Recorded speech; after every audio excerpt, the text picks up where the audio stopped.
What's a good word, Jets fans? It's your boy DKB here. So, on paper, going into this game 0-3, the Dolphins were legitimately our best shot of finally getting in the win column, and we end up laying an egg, right?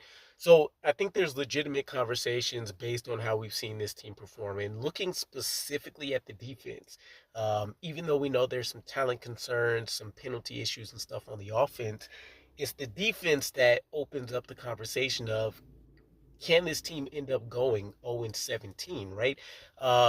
And that parlays into a bunch of other questions. Will Aaron Glenn survive year one? Darren Muji, Steve Wilks feels like he's going to need to be a goner, but in the same vein, we had the same conversations about Jeff Ulbrich and Robert Sala when we saw what year one looked like for them. But for all of my projections of being somewhere between 6 and 8 wins, and at least mathematically that's still possible, although the product on the field says that you're probably looking at 2 or 3 wins at best. And so I don't want to have the conversation around will we go winless. I think that's a far cry. I've seen far worse teams that have gone, 1 win on the season or winless in the rare opportunity that comes up. But I do think the conversation surrounding Aaron Glenn in year one should be what was he actually able to build, right? He's checked a couple things off the list already when you talk about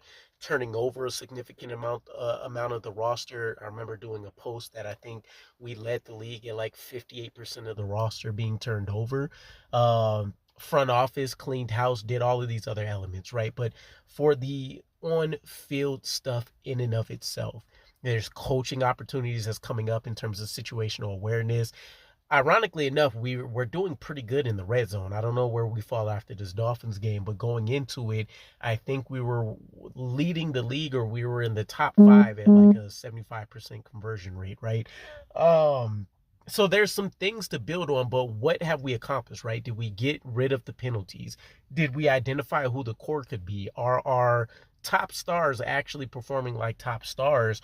And I can say that with reasonable doubt, there's no certified yeses in any of these categories, right? So that's how I think we'll need to start judging things as we see these weeks go, because it does look like we're going to be in for a bumpy ride.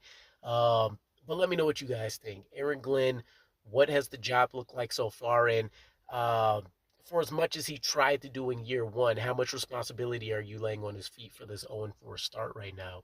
And I'll catch you guys again.